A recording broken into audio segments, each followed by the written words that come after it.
Have you ever watched someone mistake cruelty for leadership? Ever seen power wielded like a weapon instead of earned through respect? What I'm about to share isn't just another military story. It's about the precise moment when real strength exposed false authority, and how silence spoke louder than any shout ever could. The corridor stretched endlessly under fluorescent lights that buzzed with electric persistence. Everything gleamed, floors so clean you could see your reflection, walls painted regulation white, air thick with the scent of industrial cleaner and nervous sweat. Dozens of fresh recruits stood frozen in formation, each one a perfect statue, boots polished to mirrors, spines straight as steel rods, eyes locked forward into nothing.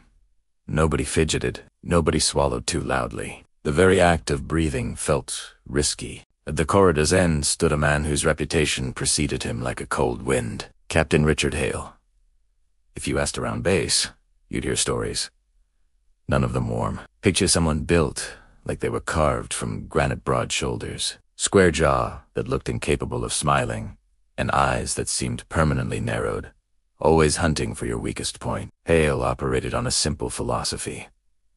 Break people down to find out what they're made of. Fear, in his mind, was simply another training tool.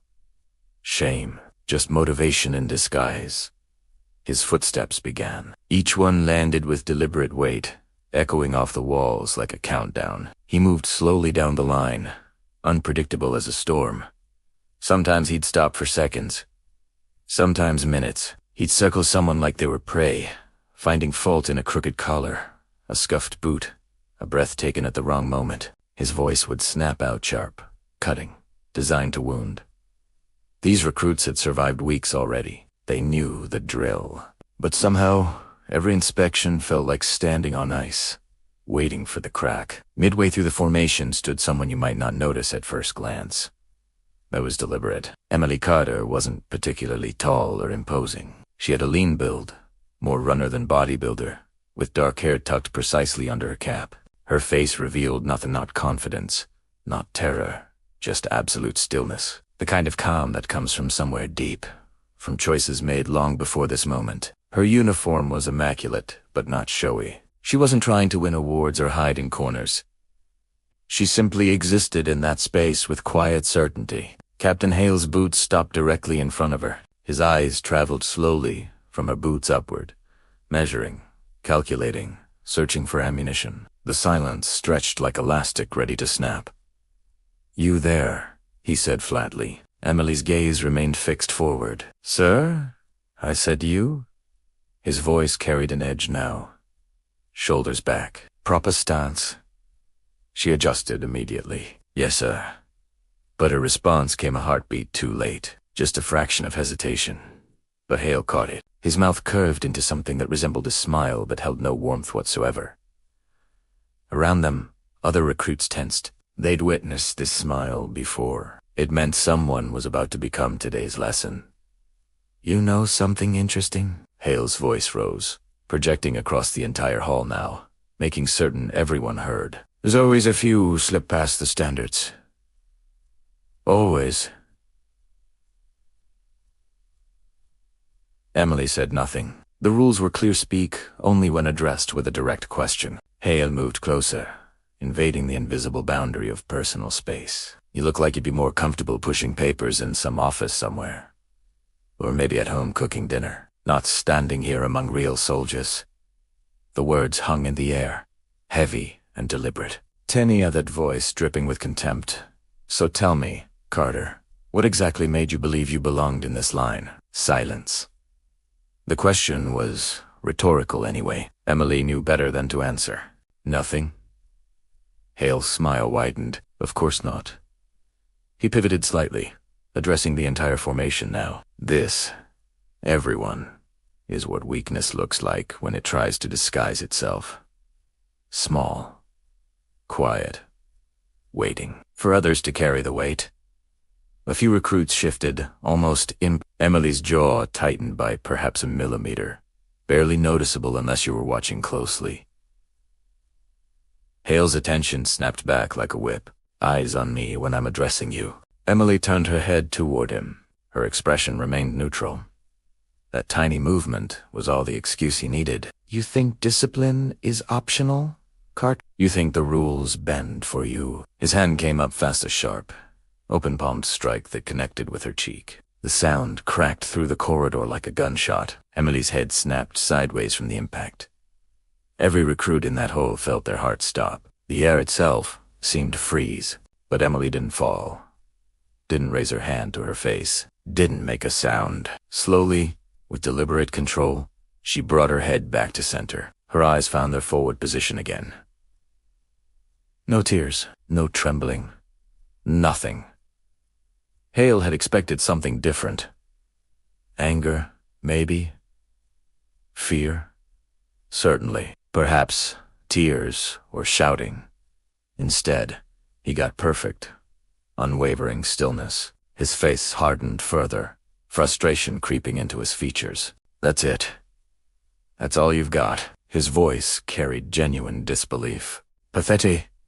Behind Emily, another recruit named Jason Miller clenched his fists until his knuckles turned bone-white. Beside him, Sarah Thompson stared straight ahead, fighting every instinct to look at Emily's reddening cheek, to break formation, to say something, anything. Hale stepped backward, apparently satisfied with his demonstration. Inspection continues, he announced to the room. But something fundamental had shifted. The atmosphere no longer felt controlled and orderly. It felt electric, charged with unspoken tension, like the moment before lightning strikes. Near the observation area, another officer had been watching. Major William Grant stood with arms crossed, brow deeply furrowed. His eyes had been locked on Emily since the moment Hale struck her.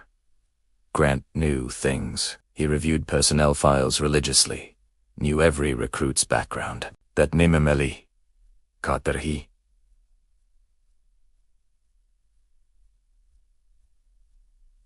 Knew that name. Grant glanced down at the tablet in his hands, double-checking information he'd already memorized. When he looked up again, his expression had transformed completely. Concern had become disbelief. Disbelief had become something else entirely. Respete Hale finished his walk down the line, clearly enjoying the atmosphere of fear he'd cultivated. He turned back toward the formation, chest puffed with authority. Before we wrap up, Hale announced loudly, I want everyone here to understand something fundamental. Strength isn't about fancy medals or certificates. It's about pure endurance. His eyes flickered toward Emily briefly, and some of you simply won't last. That's when Major Grant stepped forward from his position. Captain, Grant said calmly, his voice cutting through the tension. Hale turned, irritation flashing across his features. Yes, Major. Have you reviewed Recruit Carter's file recently? I do need paperwork to recognize weakness when it is standing right in front of me. Grant took another measured step forward. I strongly suggest you take a look. A pause. Hale's irritation deepened into anger. This is my inspection, Major. Grant's voice remained absolutely level. And these are my recruits. My responsibility. The corridor fell silent again, but differently now. This wasn't the silence of fear. This was anticipation. Major Grant moved closer to Emily, not touching her, but near enough to gently adjust a section of her uniform that had shifted during the strike. As he did, something caught the overhead lights. Something small, but significant. Hale's eyes narrowed dangerously. What is that? Grant carefully revealed what had been partially hidden a ribbon, small but distinctive, rarely seen on active duty uniforms. It was authorized, absolutely legitimate, but uncommon enough that most people went entire careers without seeing one in person. Captain Hale froze, the color drained from his face as recognition hit him like cold water. The recruits didn't understand yet what they were looking at, but they could read the reaction. Something important had just been revealed. The moment Hale recognized that ribbon, his entire demeanor collapsed. All that swagger, all that commanding presence, simply evaporated. The inspection hole, which had belonged entirely to him minutes earlier, suddenly felt different. Heavier. Quieter.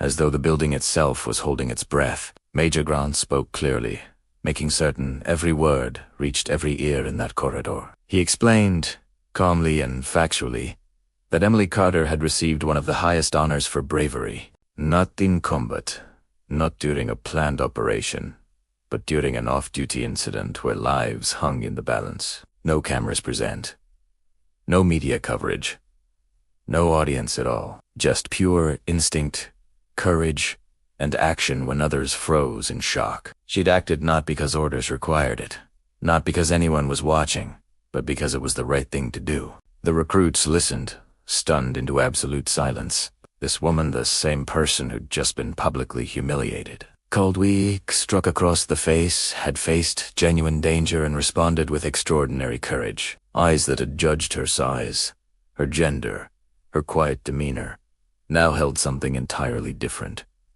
Respect. Shame, too, for some who'd privately agreed with Hale's assessment. Captain Hale tried to recover. He muttered something about procedures, about maintaining discipline, about standards, but his voice had lost all its earlier force. The words came out hollow, empty of conviction. Emily remained exactly as she'd been. Still, calm, not seeking sympathy or validation or vindication. She simply stood there, faced neutral, waiting for whatever came next. When Grant finally gave her permission to speak, Emily's words were remarkably simple. She said she hadn't come here to prove superiority over anyone. She wasn't trying to show off or collect recognition. She just wanted to serve with integrity and earn her place through work, not words. No grand speeches, no dramatic declarations.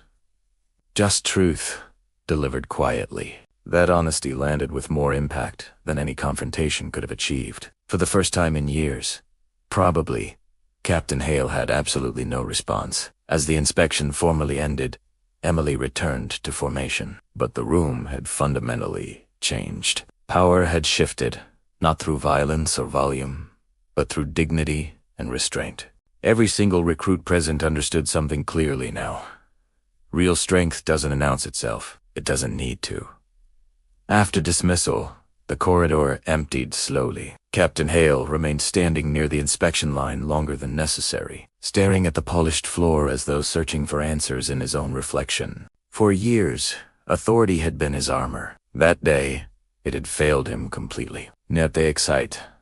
Major Grant stopped Emily briefly. He thanked her quietly not for her past courage, but for her present restraint. Grant told her that not everyone who holds power truly understands it, and even fewer know how to wield it responsibly. Emily simply nodded. She'd learned long ago that dignity doesn't require witnesses. In the days and weeks that followed, something shifted in the training environment. Nothing official changed. No memos went out. No new policies were implemented. But subtly, undeniably, things were different. Voices lowered. Corrections became instruction rather than humiliation. Captain Hale, while still demanding, no longer confused cruelty with strength. Among the recruits, Emily's presence became something reliable, something steady. She never mentioned the medal, never corrected anyone's assumptions about her. But when challenges arose, she met them with quiet confidence. When others struggled, she helped without being asked, without expecting credit. The lesson from that day stayed with everyone who'd witnessed it. True power reveals itself not in how loudly someone commands, but in how firmly they stand when tested. Emily Carter never needed recognition. Her character spoke for itself, louder than any voice ever could. That's the thing about real strength. That's not about domination or intimidation. It's about knowing who you are when the world tries to tell you otherwise. It's about standing firm when standing up would be easier. And it is about understanding that the quietest person in the room might just be the strongest one there.